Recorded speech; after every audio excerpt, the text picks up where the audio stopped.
I hated Jewish people, and I was taught to hate and demonize Israel.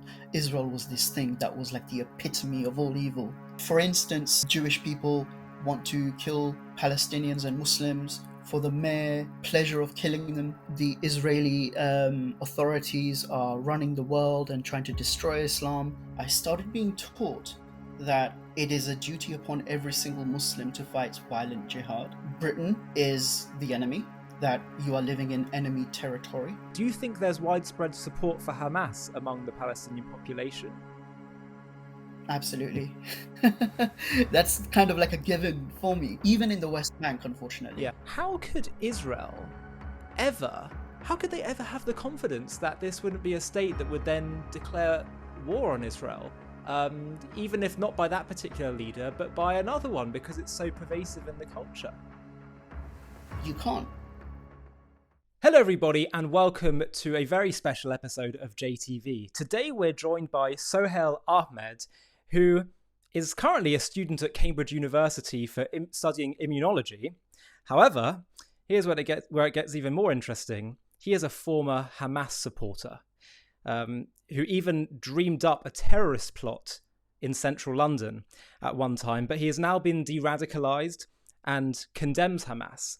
And I'm so pleased to say that he joins us here on JTV today. Sohail, thank you so much for making the time to be here with us today. We really appreciate it. Thank you for having me on. So why don't you start by just telling the viewers a bit about your background. How was it that you got sucked into being a Hamas supporter from, I believe, as early age as like 6 years old? So my radicalization story began at 6. So I was radicalized from that age by my parents, of all people. They themselves had become radicalized by a family who lived in the same tower block as us, and they essentially, and I'm going to use this term. It's like they converted to a different religion almost, because previously they were kind of your bog standard kind of Muslims, and then there was this radical kind of change. Initially, the change was more in terms of appearance, more kind of cosmetic, and that in and of itself wasn't the issue, of course. My mother started wearing the headscarf, then the hijab covering the whole body, then the niqab covering the face, and eventually even using gloves and socks to cover the hands and the feet. Um, and my father started growing a progressively larger beard. In and of itself, completely innocuous. But that's when the more troubling things or the more concerning things began.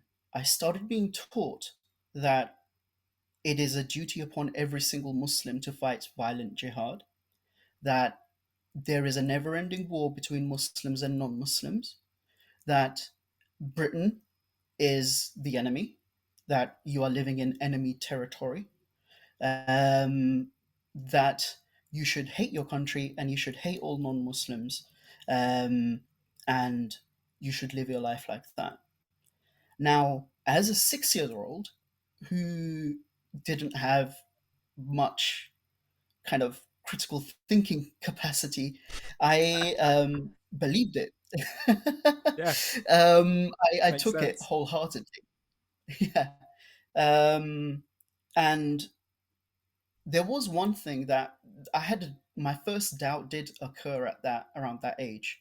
My parents had told me not to be friends with non-Muslims, and they said, "Look, non-Muslims will pretend to be your friends, but they actually hate you." But I secretly had non-Muslim friends in school, and I knew for a fact that they actually liked me for who I was, and that they Even when weren't you were faking it. even when you were 6, Yes, so yes. you weren't in a Muslim school, No, no, no. I was in a secular school, a state right? school, and after that, I kind of wondered, like, this something's up. Um, there's there's this contradiction, but I kind of just pushed it back into the darkest, deepest recesses of my mind and just forgot about it. And this is, I'm going to say something which has never become easier. It's after all these years, it hasn't become easier to say. But when I was around 16, 17, I began considering violence in my home city of London. This was during the drawdown of the Iraq and Afghanistan wars. Right. So Um, what sort of year are we now, talking? so we're talking about 2009, 2008. Yeah. Hmm. And I remember kind of going to all these mosques, attending all of them, and every single imam, every single preacher is saying, this is an extension of the never ending war against Islam. They are attacking us because we are Muslims and they want to destroy the Muslim world. Hmm. It is our duty to fight back. And this was being said openly in the mosques. And so it concorded with the ideology I had been raised with. So I believed it. I believed that simply these wars, regardless of what you think about these foreign policy decisions, I think we can all agree that this wasn't a war just to kill Muslims, just for the sake of killing Muslims. Yeah. That's utterly insane. But to my mind, then that wasn't insane. That made complete sense. So you Um, really believed so that the Western governments just wanted to kill Muslims for the sake of that? Absolutely. And how did I make sense of that? And how do many Muslims make sense of that, unfortunately, is by believing in conspiracy theories. Because when your worldview is twisted, you have to twist reality to your own mind, Yeah. the way you Yeah. see it. And that's when all the conspiracy theories about the shadowy people, the shadowy elite at the top, the Jews run the world, that's a very popular one, unfortunately. Yeah, I've heard. And yeah, I am ashamed to say I believed in them. Um, and that is what led me down that path. Now, I never did anything illegal. And it's not the point of legality. That's not the point. The point is that I never harmed anyone. Had I actually harmed someone, I wouldn't be able to live with myself. I genuinely mean that. And I'm glad I didn't move forward with it. I didn't even kind of so much as to kind of put pen to paper or anything. I didn't kind of do any scouting. I didn't do anything like that. It was all kind of in my mind at that stage. Yeah. What stopped me, what pulled me back from the brink, was my inner moral compass. Right. Something was just telling me this is wrong. Despite being brainwashed since the age of 6, something within me just kind of said, stops, think about this. You're gonna kill innocent people.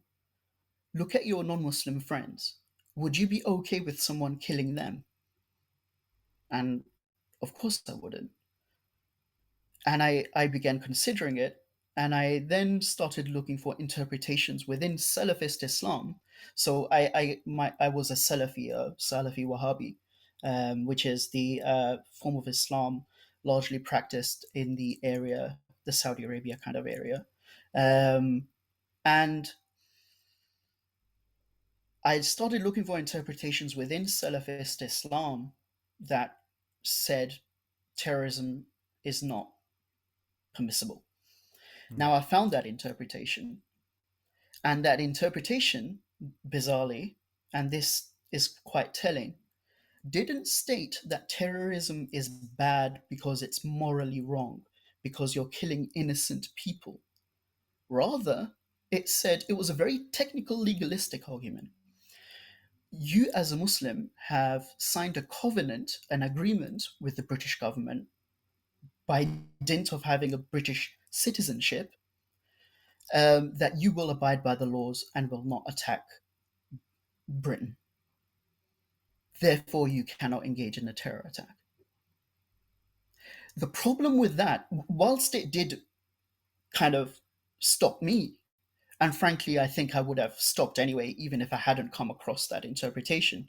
The problem with that is that when you have something very technical in place that stops you from doing something so horrific, it's very easy to circumvent those technicalities. For Yeah. instance, the former Al Qaeda operative and scholar Anwar al Awlaki, which who incidentally preached at the mosque I attended. Um, he visited from the US and was preaching in London. He became the first US citizen to be killed by American drone strike, which was controversial then.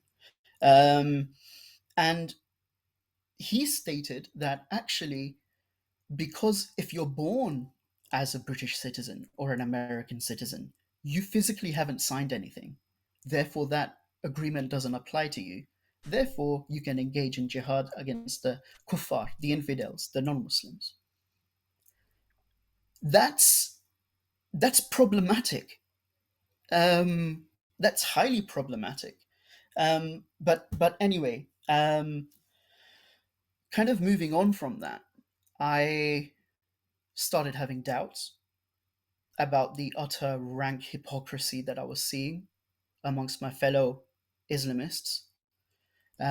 For instance, they'd say the most horrible things about Jews, Judaism, about Hindus, Hinduism, about Christians, Christianity, What and kind they'd of say things? horrible, horrible, horrible things. Yet, when anyone said the slightest word against Islam, even if that was a genuinely held criticism, we they would always cry Islamophobia, you're racist, and they would shut it down. Well, even to you See, as a Muslim. even to me as an extremist, I had the self-awareness to realize that, but that was kind of further down the line. I didn't notice it immediately. Hmm. I only noticed it after my kind of desistance from Right. terrorism. So, and then I started seeing the other hypocritical kind of beliefs. For instance, being against the whole kind of, oh, the kuffar are evil because they invaded Iraq and Afghanistan. Well, at the same time, the Islamists believe that they should invade and conquer the entire world. It's like it's completely contradictory, and that didn't seem like something that would be from the true from truth. That just seemed like it just seemed wrong. And these kinds of doubts would fester. A cascade of dominoes after that fell too. Like my views on non-Muslims, hatred of non-Muslims, my views on kind of jihad, my views on literalist Sharia, where you're basically stoning people to death and chopping off people's heads, um, women's rights, even gay rights. Um, all of those things, I started looking for progressive Islam and liberal Islam. And I was convinced, and I became a very liberal Muslim. And slowly I began warming up to Israel too. Um, What were your views about about Israel during during your extreme phase? yeah, um, I hated Jewish people. Unfortunately, it's that's not easy to say. I'm deeply ashamed of it. Um, and I never said anything bad against a Jewish person, so I was always friendly. I was always kind of not kind of abusive or anything. But I was taught to hate Jewish people, and I was taught to hate and demonize Israel. Israel was this thing that was like the epitome of all evil, and like everything bad just came from the land called Israel. Um, Like what? so, Like what? What kind of things did you associate with Jews in Israel? I mean, for instance, Jewish people want to kill Palestinians and Muslims for the mere pleasure of killing them. I mean, that the Israeli authorities are running the world and trying to destroy Islam. That Israeli intelligence is kind of almost like this godlike power in these conspiracy theories, where they kind of believe that anything that goes wrong in the world is, and it kind of turns out to be harmful to the Islamic world or to the worldview of Muslims, that's always the fault of the Jews. Just somehow they'll kind of Did make you that believe the connection. Jews sort of had like a sort of quite a serious level of like power and influence and were like a very sort of sinister force, and in some ways you felt threatened perhaps by them? It sounds friggin' insane, but yes, I believe that. In retrospect, I'm looking It's at not that. I'm insane that thinking, we've been through this for 3,000 years. We know we're familiar with these conspiracies. I'm very sorry that you had to even experience that. It shouldn't be the case that anyone has to, or any demographic has to go through that. Um, and I'm deeply ashamed of the views that I held, and frankly, they seem ridiculous to me now. There Yeah. was this one story that I should relate to you. Um, I was once my father and myself attended a Jewish household. We were selling them some items, so we were dropping them off. And myself, I have a memory since I was a child that whenever anyone would smile at me, I would always feel happy. So as a thing, I would always smile at children. So there was this little toddler, really kind of like 3, 4 years old, and I smiled at him. Immediately he came towards me, some seemingly became attached, and then was kind of giving me his toys, and his and the parent said he wants to play with you. And then I looked at them, and then they said, no, you can go ahead. And then I kind of sat down with him and started playing with his toys with him, and he was just kind of so happy and bubbly. And I remember the parents kind of looking on and me looking at them, and them feeling really proud and feeling happy, and me thinking, I hate them, but they don't hate me. They trusted me with their toddler. Hmm. I was a young teenager then, visibly Muslim. I had a beard and all, just like I do now. Well, smaller one. But that that even whilst I was an extremist, that really changed my views of Jewish people. So even before my de-radicalization, my views on Jewish people were actually softening. Um, and when I became de-radicalized, I think the kind of scene was set for me to kind of look at things with an open mind Wow. and And understand I, everything. and I want to talk about your de-radicalization process and what you've been doing since. But just before we do that, so what was your specific relationship with Hamas and being a Hamas supporter? Because obviously this interview is partly in light of October 7th and what's been happening since. Of course, of course. Thankfully, I was never a member of Hamas, but I was an ardent supporter. I remember once in university, it was the Islamic Society. I was back in medical school those days, and I kind of was sitting there in the Islamic Society, and a guy just went. We was talking about Palestine and Israel, and one of the brothers, the brothers went. He turned around and went, "How dare you? It's all Israel's lies, and the kuffar are lying. Hamas is only defending itself." And he got really heated up too. And someone else kind of intervened and said, "Okay, we all have different opinions on this." And I remember kind of going to pro Palestine marches and kind of supporting Hamas. Not kind of supporting them, actually supporting them. And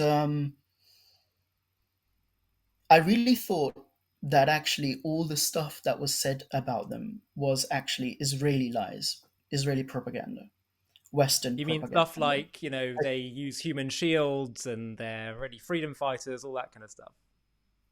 Exactly, exactly. And when you kind of have a mindset where basically everything is automatically anything against your worldview or your ideology is automatically lies, it's very easy to just kind of confirmation bias, stay in your own path, kind of just keep going down that Mm. route. That was my relationship with Hamas. And can you explain to us, for those who don't understand, what are the goals of Hamas? The goals of Hamas are within their constitution. It says we want to kill Jews. We want to wipe Israel off the map. They don't want to diplomatically negotiate with the Israelis in terms of a peace settlement. They want to kill as many Jews as they can and wipe Israel off the map. There is no working with them. When I was an extremist, I would read fatwas by the Salafi scholars. Many Hamas is formed of many Salafis, um, and they would say, someone would ask, the question would be, is it halal for us? Is it permissible for us to negotiate a peace agreement with Israel to establish a Palestinian state? And the scholars unanimously were agreeing, yes, it's permissible, but only if your end goal is to become strong enough economically, politically, then militarily, so that eventually you can then invade Israel and take it over. You have to Yeah. lie to the Israelis. You have to lie to the Jews. And this is what you were told by And your religious leaders. yes, and I was reading this online on the material I was reading from the Islamic scholars.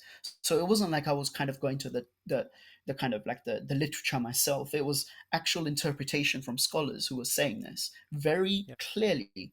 That stuff's still Yeah. online. I can send you that stuff.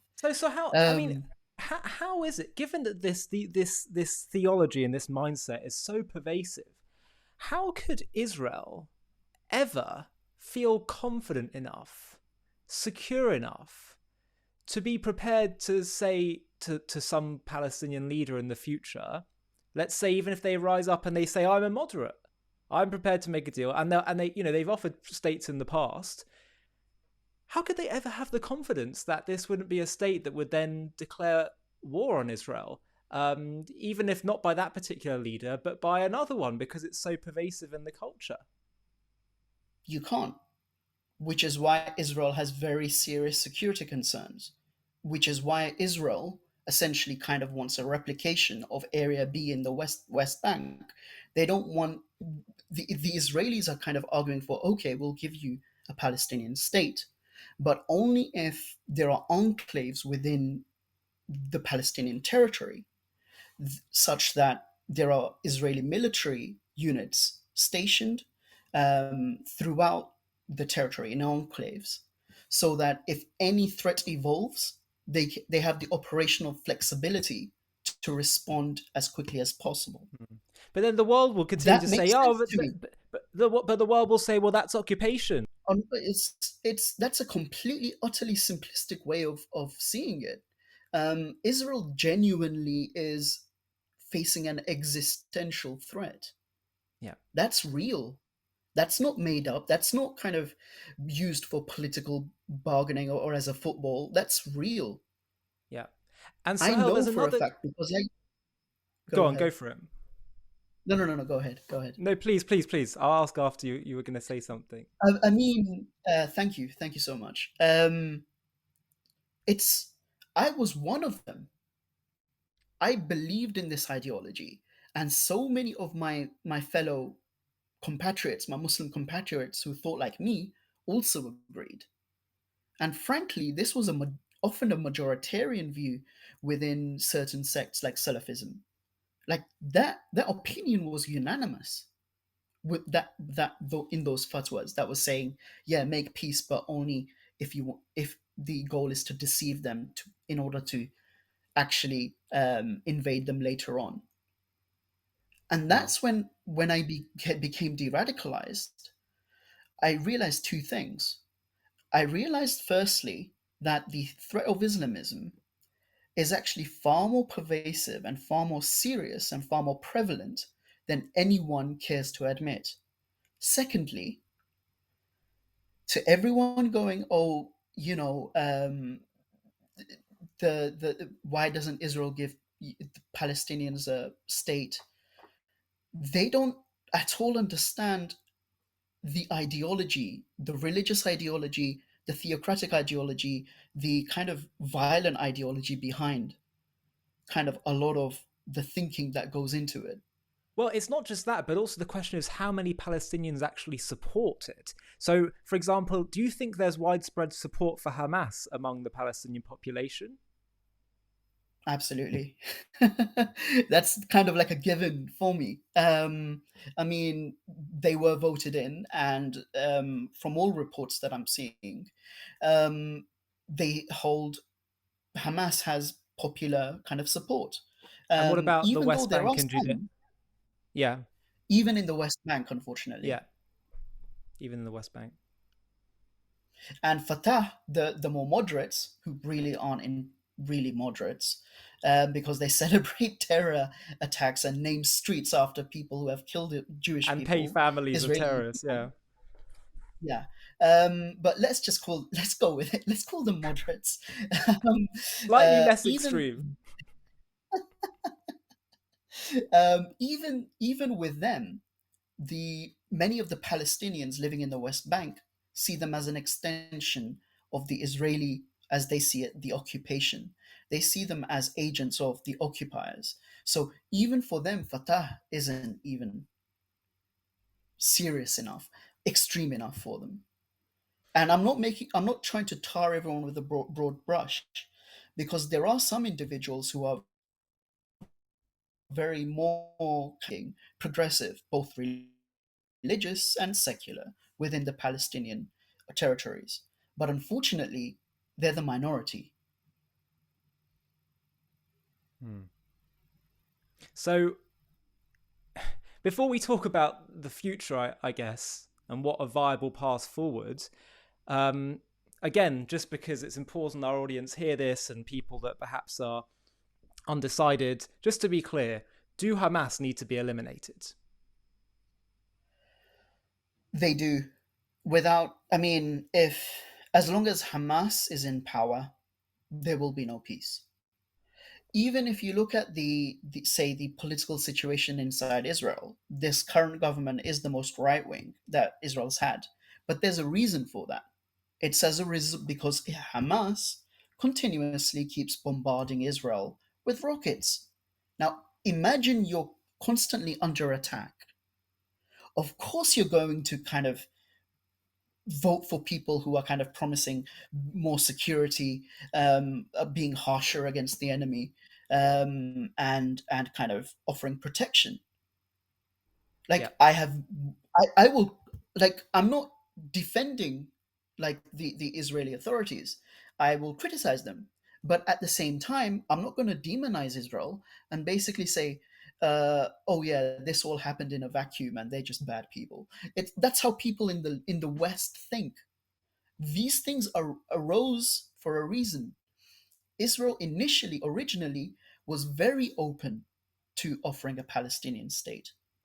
Israel has only arrived where it is now as a consequence of the Palestinians and the Arabs and their refusal to negotiate.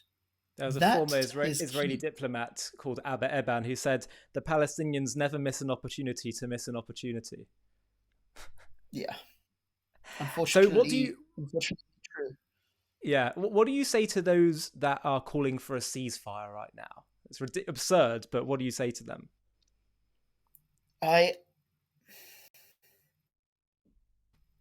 If people ask for temporary ceasefires so as to allow humanitarian aid for civilians in a way in which you can in if you can like kind of minimize the kind of support going to the wrong place, i.e. to Hamas, you want to like stop that from happening. If that can be stopped and you can provide humanitarian aid, and I believe Israel has agreed to this already, um, then temporary ceasefires. I support in certain locations, not across the entire Gaza Strip. So it has to be the temporary ceasefires have to be location specific. But those Secondly, those calling for a full ceasefire. that's where yeah, exactly, those calling for a full ceasefire, that that's the worst thing that could happen. Now, don't get me wrong, I have questions about for the Israeli authorities too about the tactics they're using.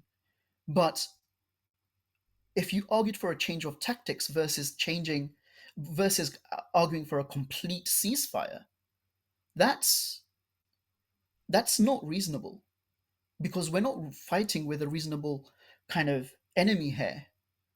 The people that have instigated this war are not amenable to reason. Yeah.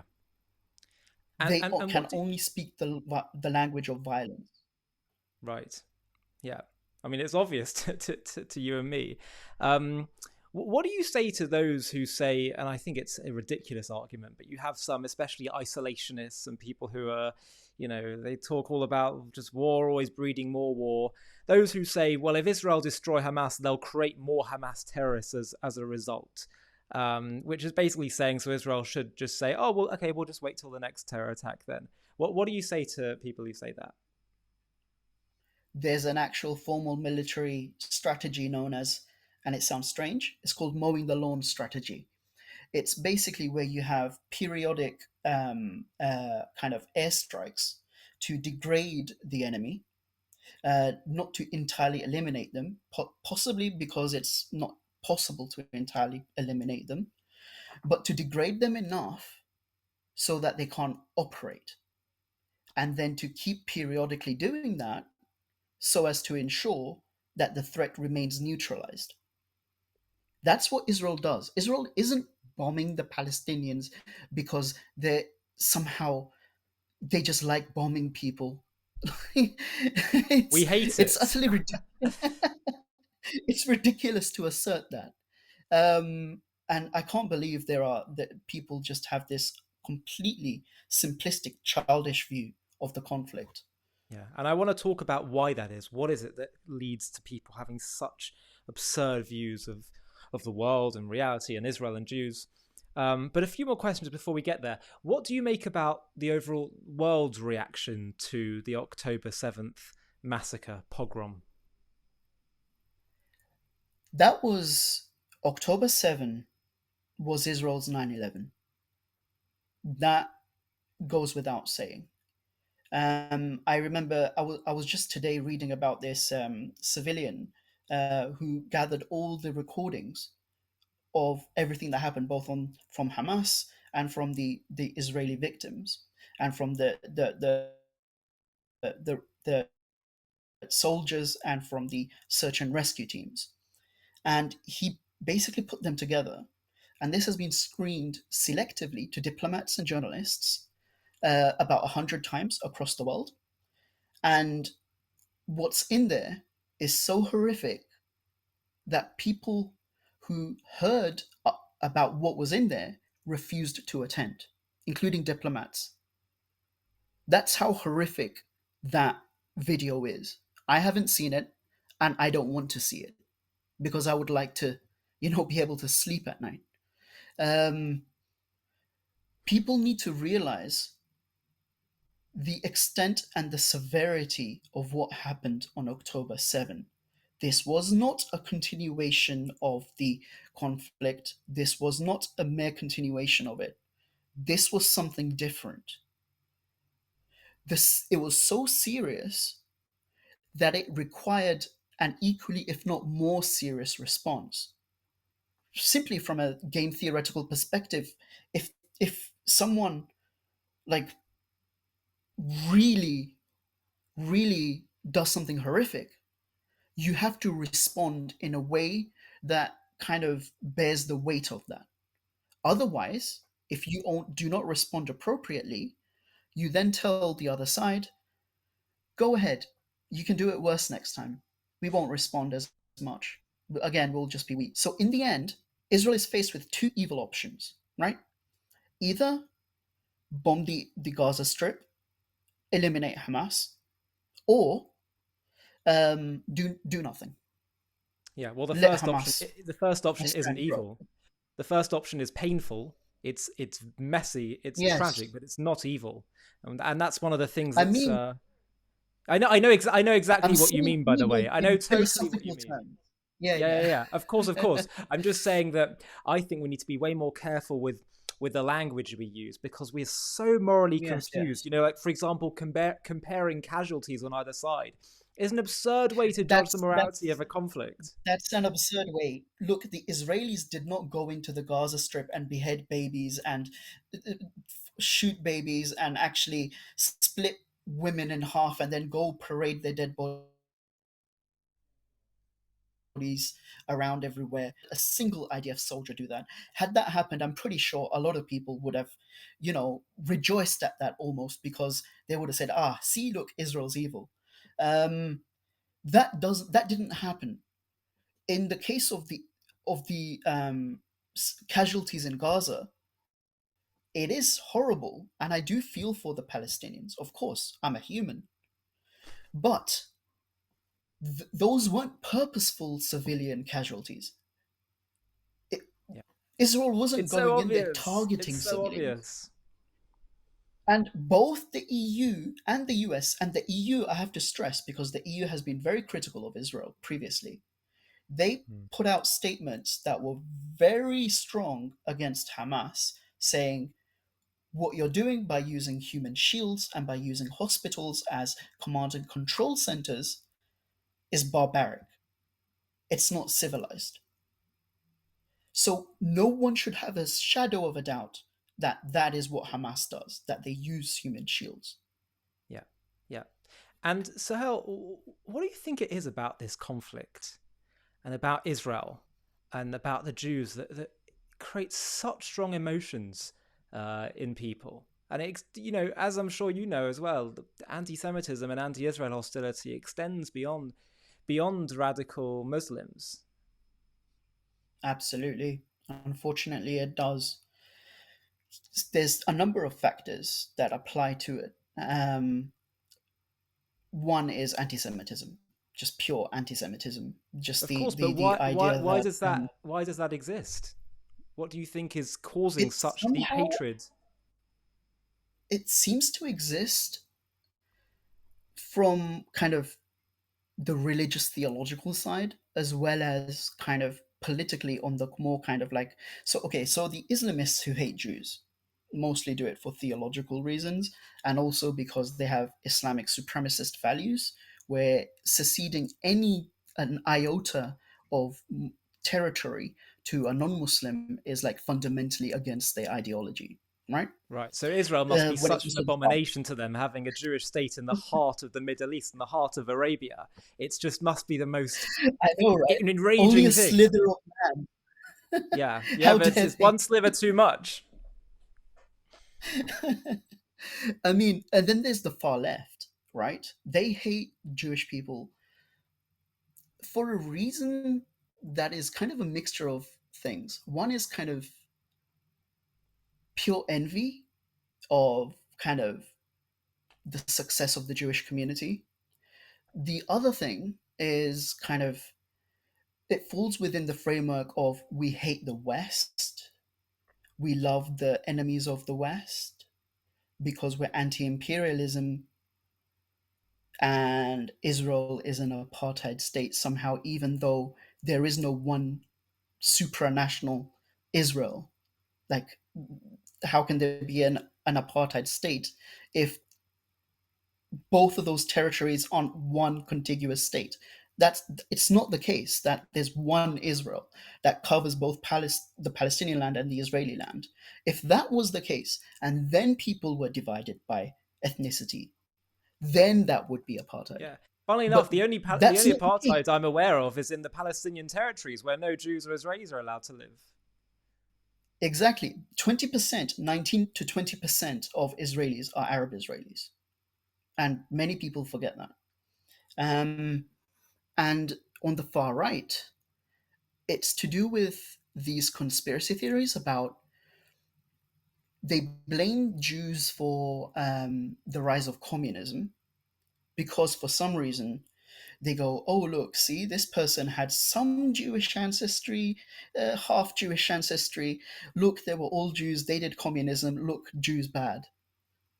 That's Yeah. just child play. But what What I'm are you interested in, doing? Sahel, is you've got the far right who think Jews are communists, the far left who think Jews are capitalists and Westerners, and then the radical Yes, Islamists who have to. But so my question is though, is there something that unites all of them? Is there something deep within each of their psyches where they're directing their rage at Jews? Do you think there's a common underlying theme?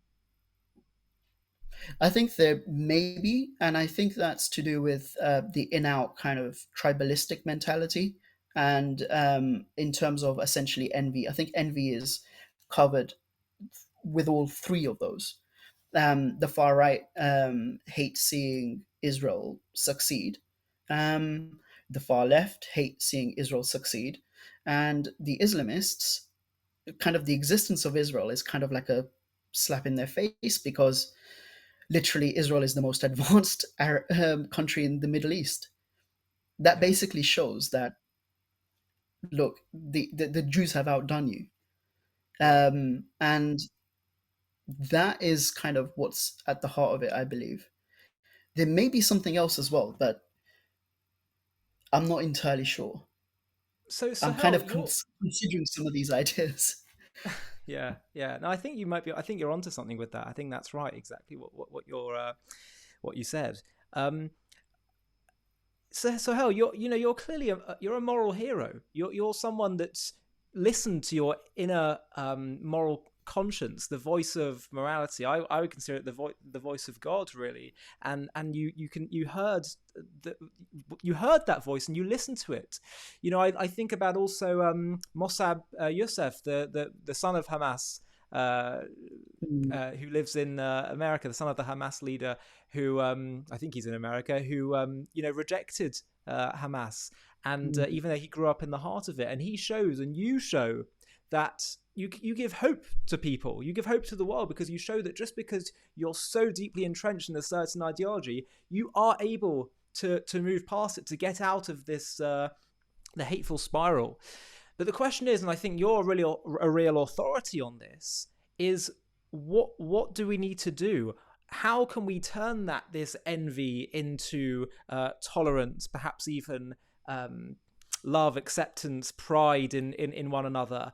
Um, how can we deal with these deeply entrenched views? How can we help people to see the light and get out of you know, um, their hateful prism and ideology? Do you have any sort of? I know you're doing a lot of work to speak to people. What are some of your practical views? Honestly, it's you did ask for practical views, but I do think actually at the crux of it, it's more philosophical in terms of the culture, the global culture we have, and the culture we have in the West and in the East, where basically there's kind of this moral decay of kind of almost like if it's like kind of if you're religious, then you believe in morals, and if you're non-religious, you're kind of almost like a nihilist, almost where you just say, "Oh yeah, morals don't exist, and we can do whatever we want." I think that's dangerous. Thinking that way, I think morals do exist, and I say that as someone who is secular, um, and morals exist. That community matters, that it's not about just ourselves and the individual, that not everyone should just jump to conclusions on everything because it's trending or because somehow they think that they're so important that they understand a very complex and um, uh, like a very complicated scenario.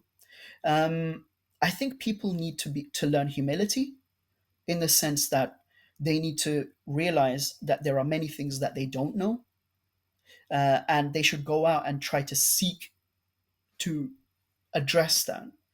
So I think in terms of culture, because culture is so powerful that it can literally reverse your own biological programming. For instance, just to give kind of an example, if we look at monks or if we look at priests, celibate, right? That goes against kind of the biological programming of reproducing. But that's a cultural thing that has literally overridden our genes. If culture is that powerful, I believe cultural change, very targeted cultural change, engineered very carefully, um, can effect very good results in the world. Um, and I think we should kind of see it in that way rather than kind of just kind of aimlessly kind of bumbling about. And this is where kind of I identify as a cultural Muslim, and I very much look up to religious belief systems, because I see that they actually do have a structure, that they actually have kind of a purpose, that they provide goals to achieve. And that's something that, when it comes to secular individuals and kind of atheists and agnostics such as myself, that we lack. And I think that, especially in the Western world, we kind of need to look back at religion and kind of go, okay, what can we learn? Yes, yes, Rather than arrogantly saying, yeah, let's just dismiss everything because it's all silly and oh, yeah, whatever, you believe in fairies or whatever they say. Personally, I think belief in God is reasonable.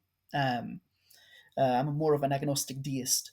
yeah. Um, And and Sohail, yeah, it's interesting because in many ways this is part of the purpose of JTV because we can't we the answer, especially with radical Muslims, to them cannot be your desire for religion and higher purpose. Oh, just stop it and become a secular Westerner. mm, No, they're yearning for meaning, for something, a life that transcends just their own needs, is absolutely legitimate.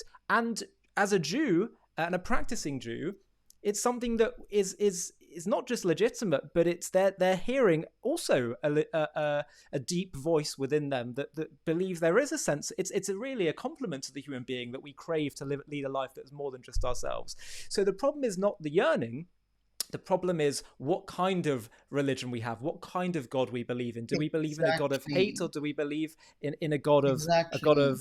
love and of tolerance and all that? And so it's not that we need to do away with religion. It's just that we need to re-understand the creator and re-understand God and all that. And that's what JTV's really been about, because I've recognized that in the Western world, secularism, I mean, look, you think secularism is the answer? Look at all these universities who are celebrating what Hamas did.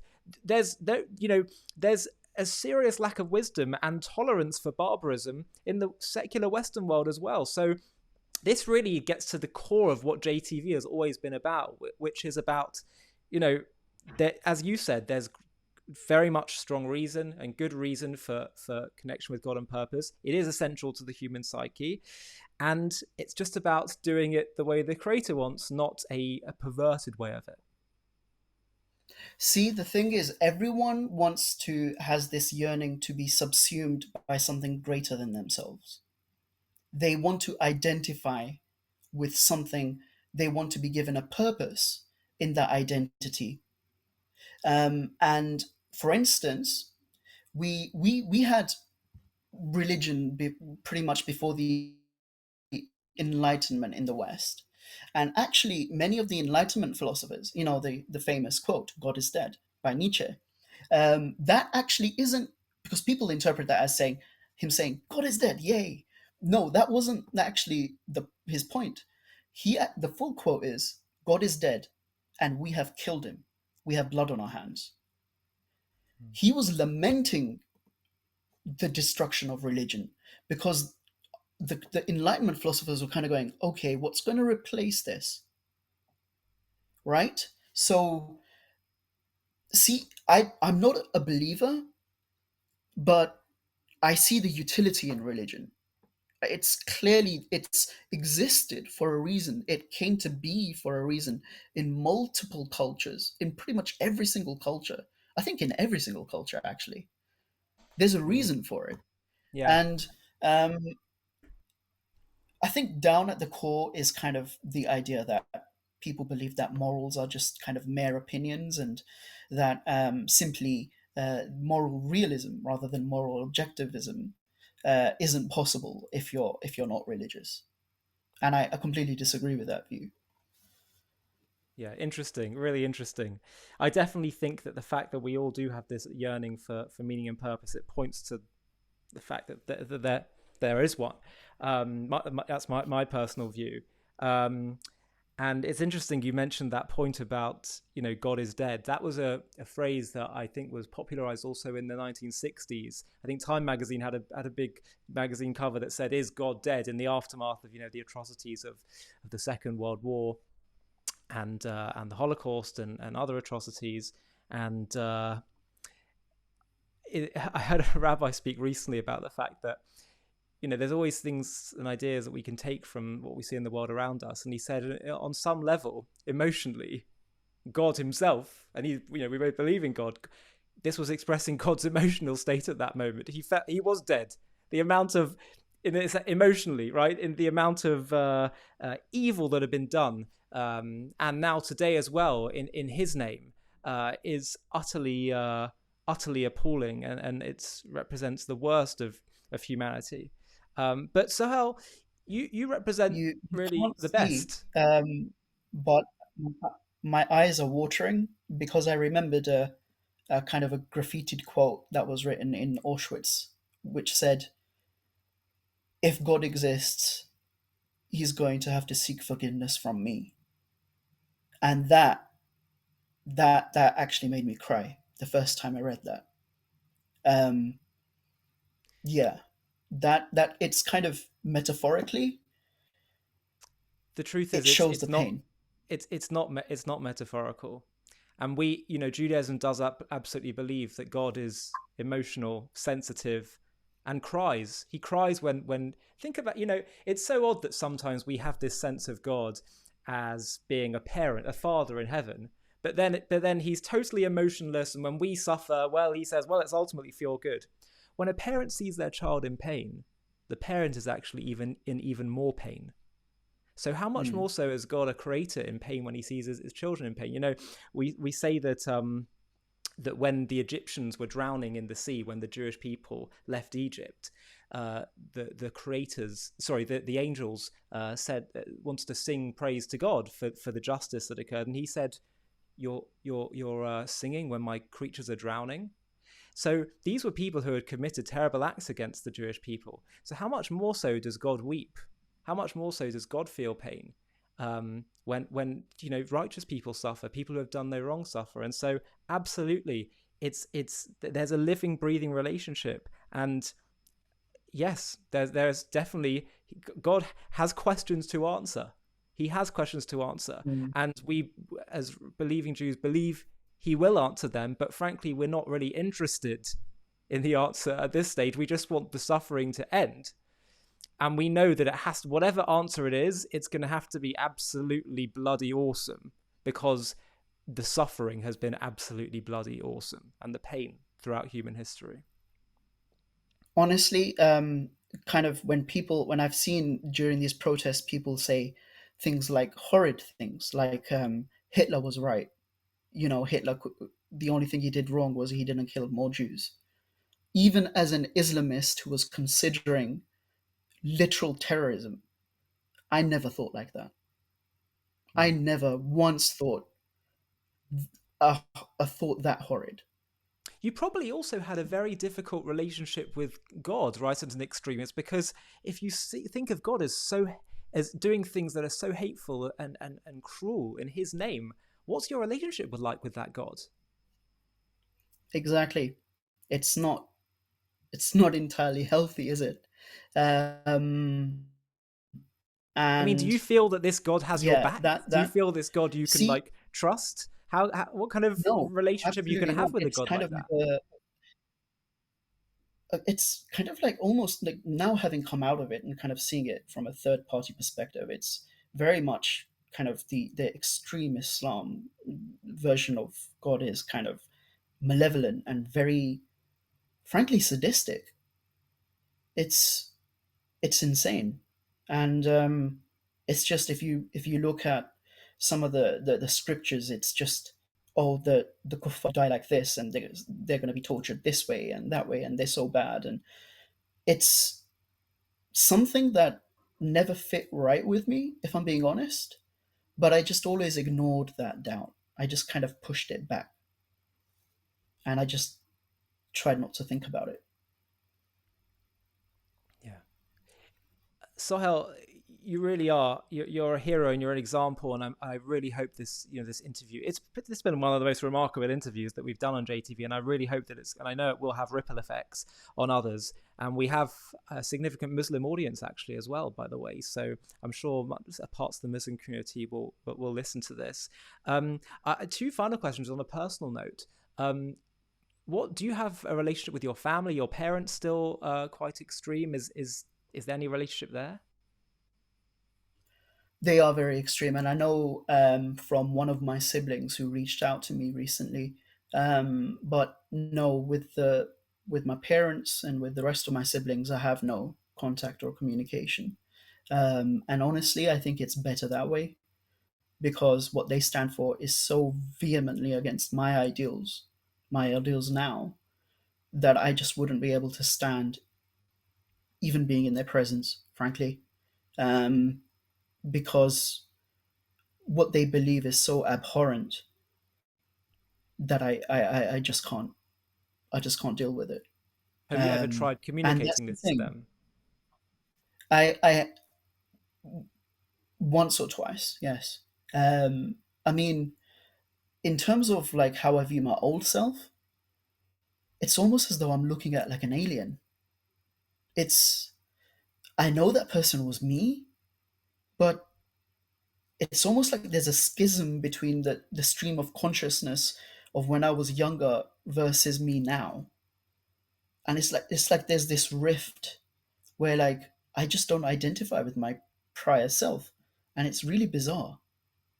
Um, yeah, and I think on Islam generally, I do want to point out that actually for a year or two, I was a very progressive Muslim, and that's the reason why I still consider myself to be a cultural Muslim, because I saw firsthand that Islam can be a beautiful religion that's open, that's that can coexist. It doesn't have to be the version of Islam that I was raised with. Um, yeah. And so, also one last question. I saw that you were at one point involved with the Labour Party here in the UK. Are you still active there, and what's been your relationship with that? Whilst I'm not still an active activist in the Labour Party, I am still a fully signed up and paid up member. Um, as for kind of Labour, I have very mixed feelings. I am pretty much kind of, minus a few kind of policy decisions. Uh, I am pretty much a kind of like centre left Blairite tradition type person. Um, Blair kind of famously being very, very much a friend of Israel. That's one thing that I very much liked about him. And it's just momentum and the anti Semitism and this whole toxic far, and I'll refer to them as far left because that's what they are. This far left idea that somehow we should hate our own countries, hate the West, because it's self, like in some self-flagellating manner, we're essentially saying, oh, we were guilty of imperialism in the past, therefore we are evil and we should suffer, um, and we should support the enemies of the West because they're fighting against US imperialism, whatever that means. um, that's just highly toxic, highly toxic and incredibly dangerous. And I'm Yeah. seeing that across universities, especially in the young population. There's an issue. I don't know how we're going to address this, but people are very much politically illiterate, I think, and people are come to very strong positions without much evidence kind of supporting their view.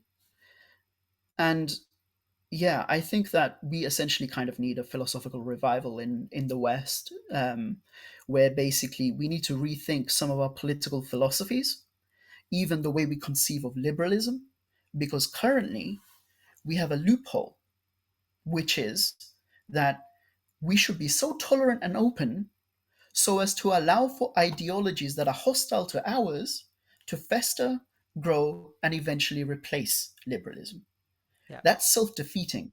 And Yes. any ideology that is self defeating doesn't deserve to exist. Yeah. Of Now, course. I am a liberal, a classical type of liberal. Um, I just believe in a very different type of liberalism. And Yeah. that's why I believe that our kind of Muscular philosophical liberalism. thinking from, yeah, exactly. It's kind of outdated. We kind of had this utopian view of the world, and we planned for that, and we thought, oh, with multiculturalism, integration will be fine. They will see the superiority of our ways, and they will integrate and assimilate. um, it's not come to pass the way we thought it would, and I think our philosophical thinking and our political thinking needs to be updated. And for that to happen, we need a revival, political and philosophical revival in the And West. what do you make of Keir Starmer? Um, because on the one hand, he's the Labour leader. For those who aren't familiar or if they're watching this outside of Britain, on the one hand, he's done some moves to try to deal with the anti-Semitism in the Labour Party, and some people have been impressed by that. On the other hand, he was trying to get Jeremy Corbyn, friend of Hamas Jeremy Corbyn, into power just a few years ago, not when he was some kind of student activist.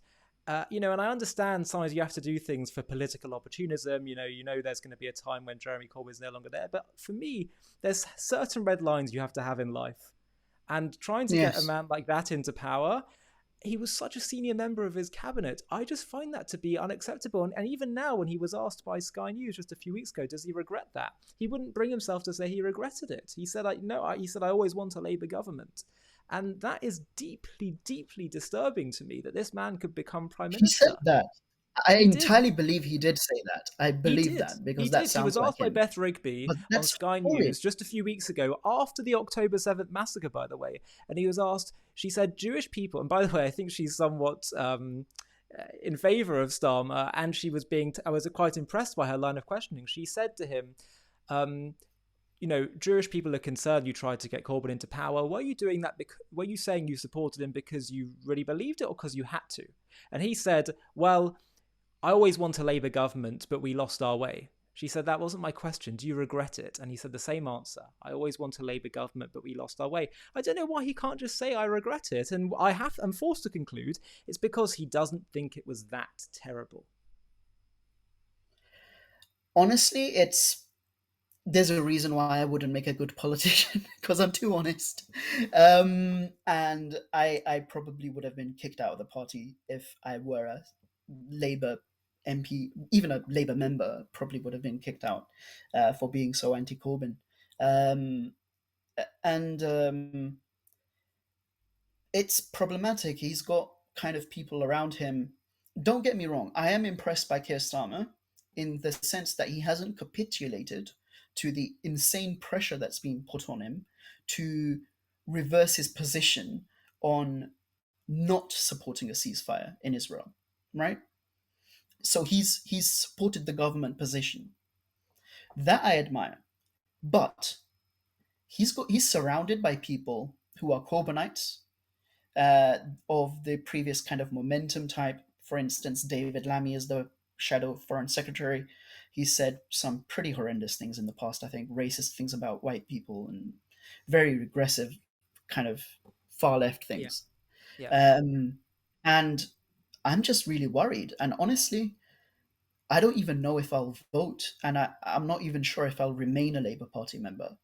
Um, unless I see a drastic change with like a lurch more to the center, i.e., to the right. Um, yeah, yeah. I it's mean, the thing about Starmer and not calling for a ceasefire. On the one hand, I'm sure he's got a lot of pressure, But on the other hand, my sense is that a lot of the moves he's making is just he's playing the Tony Blair playbook, right, in order to do what's right. Not because he genuinely believes it, because one second he's a senior member of Corbyn's cabinet, and now he's suddenly, and I think he used to speak on panels that were calling for the boycott of Israel and all the rest of it. So I find it very hard to be convinced that the positions he's taking are out of political conviction and not just out of political expediency. And therefore, if this is all just political expediency in order to win an election, how can I or anyone feel confident that we know where he'll stand on all kinds of issues once he is prime minister? That he'll carry through. Yes. I wasn't aware that he used to kind of appear on kind of panels saying boycott Israel. Well, That's that's there's a pretty picture. it's pretty There's a telling. picture of him. I Um, think the Daily Mail reported it, and a picture of him standing behind some super anti-Israel posters that were very hostile to Israel, speaking on that kind of panel. So I don't know whether he explicitly called for boycott, but I'm not saying that. in the But he United was yeah, in the he mixed in United those Kingdom, circles. yeah, in the UK, I've found that we are increasingly seeing a dearth of politicians and leaders who actually have convictions, who Oh actually yeah, believe in what they say, who actually are kind of, because they believe what they say, are actually charismatic and actually don't just follow the public opinion but shape the public opinion, guide the British public, because a leader is supposed to lead, not simply follow. yeah, And a leader who cannot lead is impotent, essentially. It's there's no real power there, and you can't function properly, you can't run a country. And I'm deeply concerned about the kind of the kind of this stasis that we're kind of in. And I'm kind of seeing this kind of this across the West, where we're kind of we're almost like kind of Icarus with the wings burnt, and we're kind of like just going, yeah, we used to believe in things, but meh. yeah, yeah. It's It's it's an dangerous. absolute And crisis. It's a yeah, crisis across the West. 100% completely agree with you. And in some ways, this is what fuels Islamic extremism, because there's no yes, soul. There's no soul. There's no meaning and higher purpose, and calling for you know deeper values in the Western traditions. At least they're not anymore. And so that's what's you're 100% right to pinpoint those things. originally I used to be feel very strongly a part of the ummah, and that used to give me purpose and meaning. And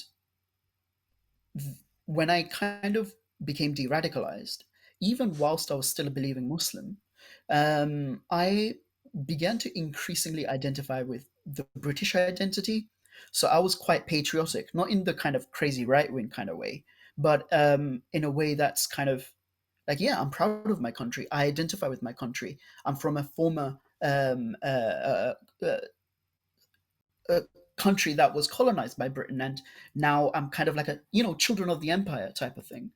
And so I kind of became proud of my British identity, and I realized very quickly that the reason why Islamist extremism can have so much sway is because young British Muslims, because even the native white population doesn't feel able to identify with Britain, because it's kind of, it's got the kind of connotation of the far right or something.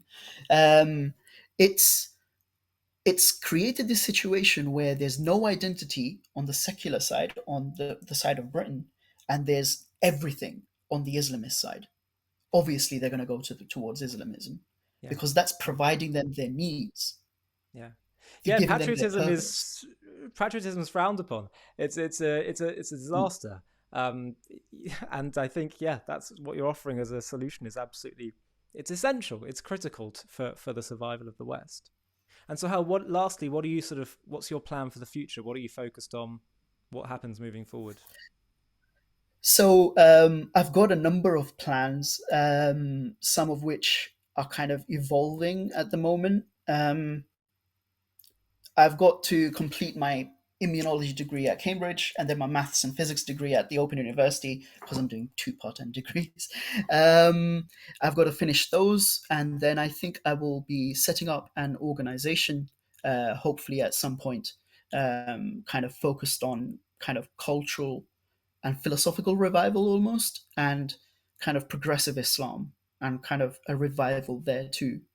And I think I also kind of want to work in kind of applying mathematics and AI to both science and also to counterterrorism.